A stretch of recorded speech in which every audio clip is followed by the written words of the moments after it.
ନମସ୍କାର। ଆଜିର ଏହି ଉପସ୍ଥାପନାକୁ ଆପଣଙ୍କୁ ସ୍ୱାଗତ। ଆଜି ଆମେ ଏମିତି ଏକ ରୋମାଞ୍ଚକର ଯାତ୍ରାରେ ବାହାରିବା ଯେଉଁଠି ପ୍ରକୃତିର ଭୂଗୋଳ ଗୋଟିଏ ସ୍ଥାନର ପୂରା ଇତିହାସ ବଦଳାଇ ଦେଇଛି। ଆମେ କଥା ହେଉଛୁ ଓଡ଼ିଶାର ବାଲେଶ୍ୱର ବିଷୟରେ। ହଁ, ଏକ ସମୟର ସାମୁଦ୍ରିକ କେନ୍ଦ୍ରରୁ ଭାରତର ସ୍ୱାଧୀନତା ସଂଗ୍ରାମର ଏକ ପ୍ରମୁଖ ସ୍ଥାନ। ଏହି ଯାତ୍ରା କେମିତି ଥିଲା? ଆସନ୍ତୁ ଆରମ୍ଭ କରିବା ଆଉ ଜାଣିବା। ପ୍ରଥମେ ଗୋଟିଏ ପ୍ରଶ୍ନ। ଏମିତି କେଉଁ ଜାଗା ଅଛି ଯେଉଁଠି ଏକ ବିଶାଳ ସମୁଦ୍ର ଦିନକୁ ଦୁଇଥର ପୂରାପୂରି ଉଭେଇଯାଏ? ଶୁଣିବାକୁ କୌଣସି ମ୍ୟାଜିକ୍ କିମ୍ବା ସିନେମାର କାହାଣୀ ଭଳି ଲାଗୁଛି ନା? କିନ୍ତୁ ବିଶ୍ୱାସ କରନ୍ତୁ, ଭୂଗୋଳରେ ଏମିତି ଆଶ୍ଚର୍ଯ୍ୟଜନକ ଘଟଣା ସତରେ ଘଟିଥାଏ। ତେବେ ଏହା କେଉଁଠି ହୁଏ? ଆଜ୍ଞା, ହଁ, ଆମେ କଥା ହେଉଛୁ ବାଲେଶ୍ୱରର ପ୍ରସିଦ୍ଧ ଚାନ୍ଦିପୁର ବେଳାଭୂମି ବିଷୟରେ। ଏଠାରେ ସମୁଦ୍ର ଭଟ୍ଟା ସମୟରେ ପାଣି ଜାଣନ୍ତି କେତେ ପଛକୁ ପଳାଏ? ପ୍ରାୟ 5 କିଲୋମିଟର ପର୍ଯ୍ୟନ୍ତ। ଟିକେ କଳ୍ପନା କରନ୍ତୁ ତ, ଆପଣ ଛିଡ଼ା ହୋଇଛନ୍ତି ଆଉ ଆପଣଙ୍କୁ ଆଖି ସାମ୍ନାରୁ ବିଶାଳ ସମୁଦ୍ରର ପାଣି ହଠାତ୍ କଡ଼େ ଗାୟବ ହୋଇଯାଉଛି, ଆଉ ମାଇଲ ମାଇଲ ପର୍ଯ୍ୟନ୍ତ କେବଳ ଖାଲି ସମୁଦ୍ର ଶଯ୍ୟା ହିଁ ଦେଖାଯାଉଛି। କିନ୍ତୁ ଏଡ଼େ ବଡ଼ ସମୁଦ୍ର ଏମିତି ଲୁଚୁକାଳି ଖେଳେ କେମିତି? ଏହା ପଛରେ ଥିବା ସାଇନ୍ସକୁ ଆମେ ବାଥିମେଟ୍ରି କହୁ, ଅର୍ଥାତ୍ ସମୁଦ୍ରର ଗଭୀରତା କେମିତି ଅଛି ତାହାର ମାପ। ଦେଖନ୍ତୁ, ଚାନ୍ଦିପୁର ଉପକୂଳର ଆକାର ଟିକେ ଅଲଗା ପ୍ରକାରର। ଏହାର ଢାଲୁ ଅତ୍ୟନ୍ତ ସାମାନ୍ୟ କିମ୍ବା ପ୍ରାୟ ସମତଳ କହିଲେ ଚଳେ, ଏବଂ ତା ସହ ଆମ ମହାଜାଗତିକ ପିଣ୍ଡଗୁଡ଼ିକର ଶକ୍ତିଶାଳୀ ମାଧ୍ୟାକର୍ଷଣ ଶକ୍ତି ମିଶି ଏଭଳି ଏକ ଅଦୃଶ୍ୟ ହେଉଥିବା ସମୁଦ୍ର ସୃଷ୍ଟି କରେ ଯାହାକୁ ଆମେ ଦେଖୁ। କିନ୍ତୁ ସବୁଠୁ ବଡ଼ କଥା ହେଉଛି, ଏହି ନିର୍ଦ୍ଦିଷ୍ଟ ଉପକୂଳ କେବଳ ଗୋଟିଏ ପ୍ରାକୃତିକ ଆଶ୍ଚର୍ଯ୍ୟ ହୋଇ ରହିନାହିଁ, ବରଂ ଏହା ହିଁ ଭବିଷ୍ୟତର ଅନେକ ଐତିହାସିକ ଘଟଣା ପାଇଁ ଗୋଟିଏ ପ୍ଲାଟଫର୍ମ ତିଆରି କରିଥିଲା। ଭାଗ 1, ବିଶ୍ୱ ସାମୁଦ୍ରିକ କେନ୍ଦ୍ର ବା ଦ ଗ୍ଲୋବାଲ ମେରିଟାଇମ୍ ହବ୍। ସପ୍ତଦଶ ଶତାବ୍ଦୀ କଥା ଟିକେ ଭାବନ୍ତୁ। ସେତେବେଳେ ବାଲେଶ୍ୱରରୁ କ'ଣ ସବୁ ରପ୍ତାନି ହେଉଥିଲା ଜାଣନ୍ତି? ଉନ୍ନତ ମାନର ମସଲିନ ବସ୍ତ୍ର, ଚାଉଳ, ବାରୁଦ ତିଆରି ପାଇଁ ସଲ୍ଟ ପିଟର ଏବଂ ଜାହାଜ ତିଆରି ପାଇଁ ମୂଲ୍ୟବାନ କାଠ। ଏହି ଲୁଣିଆ ସମୁଦ୍ର ଉପକୂଳ ଏବଂ ନଦୀପଥ ଏତେ ସବୁ ପ୍ରାକୃତିକ ସମ୍ପଦରେ ଭରପୂର ଥିଲା ଯେ ଏହା ସେତେବେଳର ୟୁରୋପୀୟ ବ୍ୟବସାୟୀମାନଙ୍କ ପାଇଁ ଏକ ପ୍ରକାରର ହଟ୍ସ୍ପଟ୍ ପାଲଟି ଯାଇଥିଲା। ଆଉ ତାପରେ ଆରମ୍ଭ ହେଲା ଅସଲ ପ୍ରତିଯୋଗିତା। 1514 ମସିହାରେ ପ୍ରଥମେ ପର୍ତ୍ତୁଗୀଜମାନେ ଏଠାରେ ପହଞ୍ଚିଲେ। ତାପରେ 1633ରେ ଇଂରେଜମାନେ ଆସି ନିଜର ପ୍ରଥମ ଫ୍ୟାକ୍ଟ୍ରି ଖୋଲିଲେ ଏବଂ ଦେଖୁ ଦେଖୁ 1636 ବେଳକୁ ଡେନ୍ସ ବା ଡେନମାର୍କର ବ୍ୟବସାୟୀମାନେ ମଧ୍ୟ ଆସିଗଲେ। ଗୋଟିଏ ବନ୍ଦରକୁ ନେଇ କେତେ ବଡ଼ ଟାଣଓଟାରା! ବାଲେଶ୍ୱର ସେତେବେଳେ କେତେ ପାୱାରଫୁଲ୍ ସାମୁଦ୍ରିକ କେନ୍ଦ୍ର ଥିଲା, ଏହା ତାର ଏକ ବଡ଼ ପ୍ରମାଣ। ଏବେ ଦେଖନ୍ତୁ, ଯେତେବେଳେ ଏତେଗୁଡ଼େ ବଡ଼ ବଡ଼ ଶକ୍ତି ଗୋଟିଏ ଜାଗାରେ ବ୍ୟବସାୟ କରିବାକୁ ବସିବେ, ସେତେବେଳେ ଝଗଡ଼ା ତ ହବ ହିଁ ହବ। 1647 ମସିହାରେ ଘଟିଲା ବାଲେଶ୍ୱର ଯୁଦ୍ଧ। ସାମୁଦ୍ରିକ ସମ୍ପତ୍ତି ଆଉ ବ୍ୟବସାୟିକ ଋଣଙ୍କୁ ନେଇ ଡେନିସ୍ ନୌସେନା, English East India company, Dutch ବ୍ୟବସାୟୀ ଏବଂ ମୋଗଲ ଶାସକଙ୍କ ଭିତରେ ଏକ ଭୟଙ୍କର ସଂଘର୍ଷ ହେଲା। ଏହି ମାରିଟାଇମ୍ ହବ୍ ଉପରେ କବ୍ଜା କରିବାକୁ କେମିତିକା ଲଢ଼େଇ ଚାଲିଥିଲା, ଆପଣ ନିଶ୍ଚୟ ଅନୁମାନ କରିପାରୁଥିବେ। ଭାଗ 2, ଦି ବ୍ଲାଷ୍ଟ ଫର୍ନେସ୍ ଅଫ୍ ରିଭଲ୍ୟୁସନ୍ ବା ବିପ୍ଳବର ଅଗ୍ନିପିଣ୍ଡ। ସମୟ ବଦଳିଲା ଆଉ ତା ସହ ବଦଳିଲା ବାଲେଶ୍ୱରର ପରିଚୟ। ବ୍ୟବସାୟରୁ ବାହାରି ବାଲେଶ୍ୱର ପାଲଟିଲା ସ୍ୱାଧୀନତା ସଂଗ୍ରାମର ମୁଖ୍ୟ କେନ୍ଦ୍ର। ଆପଣ ଗୁଜରାଟରେ ମହାତ୍ମା ଗାନ୍ଧୀଙ୍କ ଦାଣ୍ଡିଯାତ୍ରା କଥା ନିଶ୍ଚୟ ଶୁଣିଥିବେ, ଠିକ୍ ନା? କିନ୍ତୁ ବାଲେଶ୍ୱରର ଇଞ୍ଚୁଡ଼ି ଲୁଣ ସତ୍ୟାଗ୍ରହ ମଧ୍ୟ ଠିକ୍ ସେତିକି ହିଁ ଗୁରୁତ୍ୱପୂର୍ଣ୍ଣ ଥିଲା। ସେଥିପାଇଁ ଇଞ୍ଚୁଡ଼ିକୁ ଆମେ ଗର୍ବର ସହିତ ଦ୍ୱିତୀୟ ଦାଣ୍ଡି ବୋଲି କହୁ।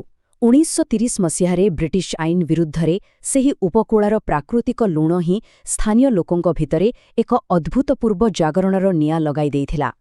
ଏହି ଆନ୍ଦୋଳନ କୌଣସି ଛୋଟମୋଟ କଥା ନଥିଲା। ହରେକୃଷ୍ଣ ମହତାବ ଏବଂ ଗୋପବନ୍ଧୁ ଚୌଧୁରୀଙ୍କ ନେତୃତ୍ୱରେ ହଜାର ହଜାର ସ୍ୱେଚ୍ଛାସେବୀ ବ୍ରିଟିଶ ଆଇନ ଭାଙ୍ଗିବାକୁ ବାହାରିଥିଲେ। କିନ୍ତୁ ସବୁଠୁ ଇଣ୍ଟରେଷ୍ଟିଂ ଏବଂ ଐତିହାସିକ କଥା ହେଉଛି ମହିଳାମାନଙ୍କର ଅଂଶଗ୍ରହଣ।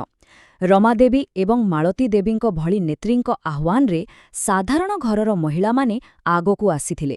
ଏହା ସତରେ ସେହି ସମୟ ପାଇଁ ଏକ ବଡ଼ ଗେମ୍ ଚେଞ୍ଜର ଥିଲା। ଭାଗ 3, ରକ୍ତତୀର୍ଥ ଇରମ୍। ବର୍ତ୍ତମାନ ଆମେ ଇତିହାସର ଏକ ବହୁତ ଗମ୍ଭୀର ଏବଂ ଦୁଃଖଦ ଅଧ୍ୟାୟ ଆଡ଼କୁ ଯିବା। ତାରିଖ ଟିକେ ମନେ ରଖନ୍ତୁ, 28 ସେପ୍ଟେମ୍ବର 1942। ଭାରତ ଛାଡ଼ ଆନ୍ଦୋଳନ ଚାଲିଥାଏ।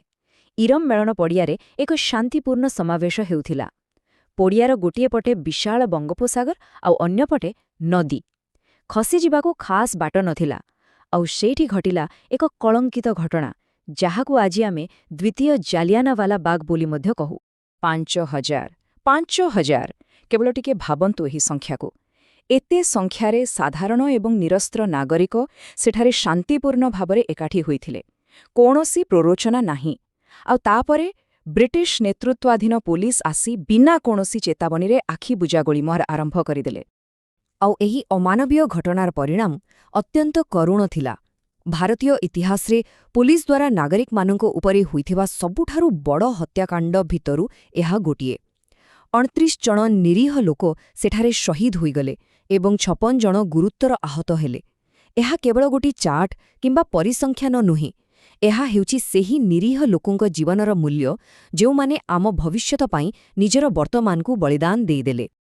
ଆଉ ଏହି ବଳିଦାନ କଥା ପଢ଼ିଲେ ଗୋଟିଏ ନାଁ ଆଖି ଆଗକୁ ଆସେ, ପରୀ ବେଉଆ। ସେ ଥିଲେ ଏହି ଇରମ ଗୁଳିକାଣ୍ଡର ଶିକାର ହୋଇଥିବା ଜଣେ ସାଧାରଣ କିନ୍ତୁ ଅତ୍ୟନ୍ତ ସାହସୀ ମହିଳା। ତାଙ୍କୁ ଆମେ ଆଜି ବି ଓଡ଼ିଶାର ପ୍ରଥମ ମହିଳା ଶହୀଦ ଭାବରେ ସମ୍ମାନ ଜଣାଉ। ସେହି ଘଟଣା ସ୍ପଷ୍ଟ ପ୍ରମାଣ କରିଦେଲା ଯେ ସ୍ୱାଧୀନତା ପାଇଁ ବାଲେଶ୍ୱର ମାଟିରେ ଲୋକଙ୍କର ସମର୍ପଣ ଭାବ କେତେ ଗଭୀର ଥିଲା। ଭାଗ 4 ବିଚାରଧାରାଗତ ସଂଗ୍ରାମ।